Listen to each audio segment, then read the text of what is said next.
In October 1962, the world was on the brink of nuclear war. The United States and the Soviet Union were engaged in a tense standoff over the placement of Soviet missiles in Cuba. This event, known as the Cuban Missile Crisis, is considered one of the most dangerous moments in human history. In this video, we will explore the events leading up to the crisis, the actions taken by both sides, and the resolution that prevented a catastrophic outcome.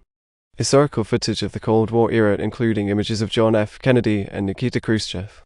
To understand the Cuban Missile Crisis, we must first understand the context in which it occurred.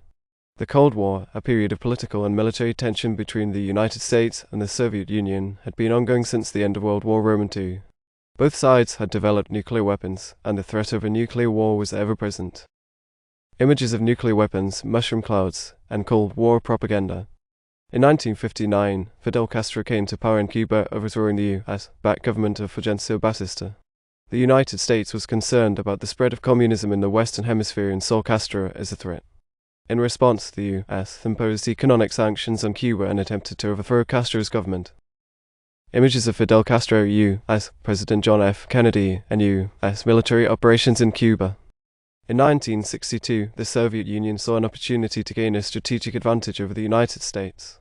They offered to place nuclear missiles in Cuba, which would be within striking distance of major U.S. cities. The U.S. government discovered the missile sites and demanded their removal.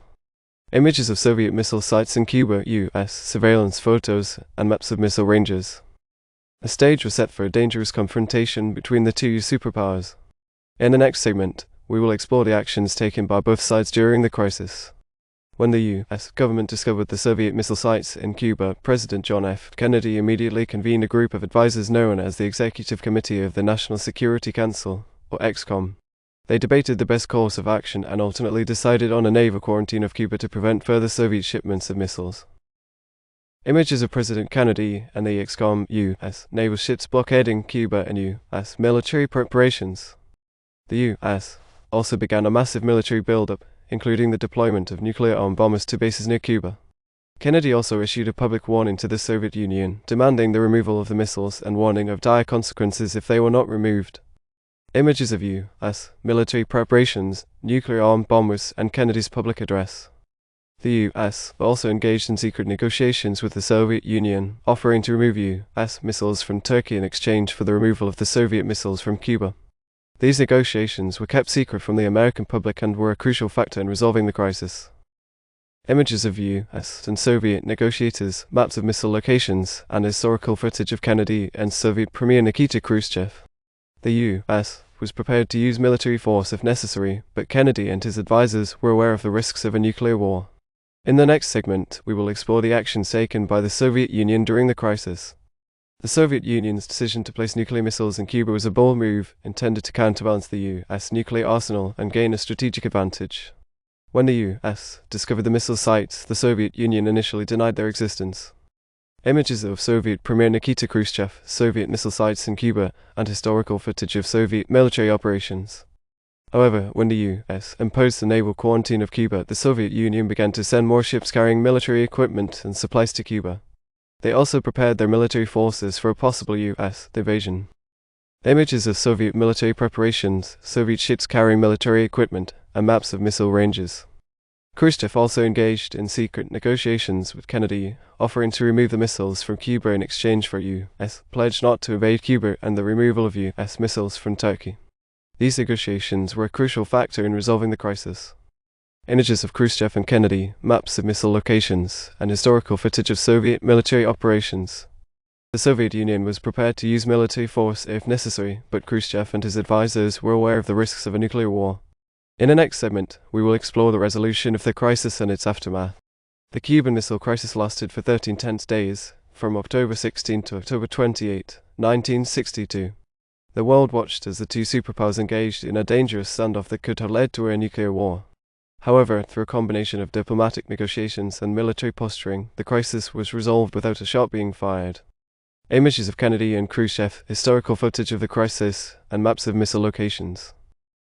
On October 28, Khrushchev agreed to remove the missiles from Cuba in exchange for a U.S. pledge not to invade Cuba and the removal of U.S. missiles from Turkey. The U.S. agreed to these terms, and the crisis was over.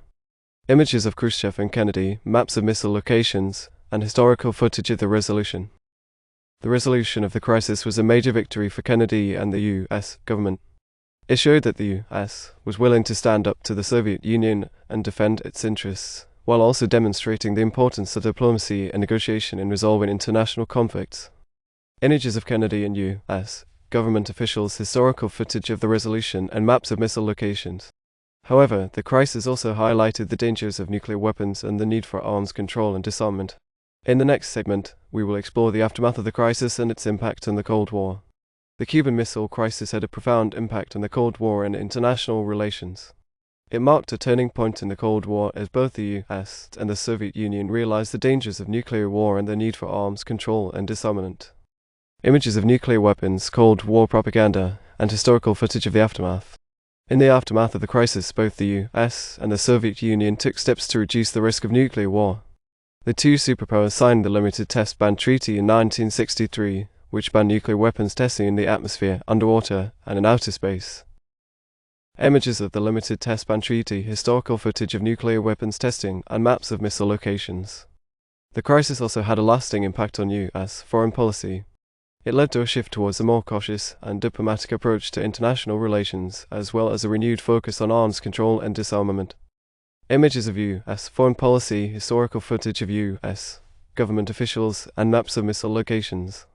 The Cuban Missile Crisis was a close call, but it also demonstrated the importance of diplomacy, negotiation, and international cooperation in resolving conflicts and preventing war.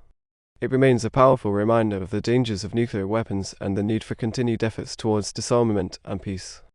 Images of peace symbols, international cooperation, and historical footage of the crisis. Thank you for watching this video on the Cuban Missile Crisis. We hope that it has provided a deeper understanding of this pivotal moment in history.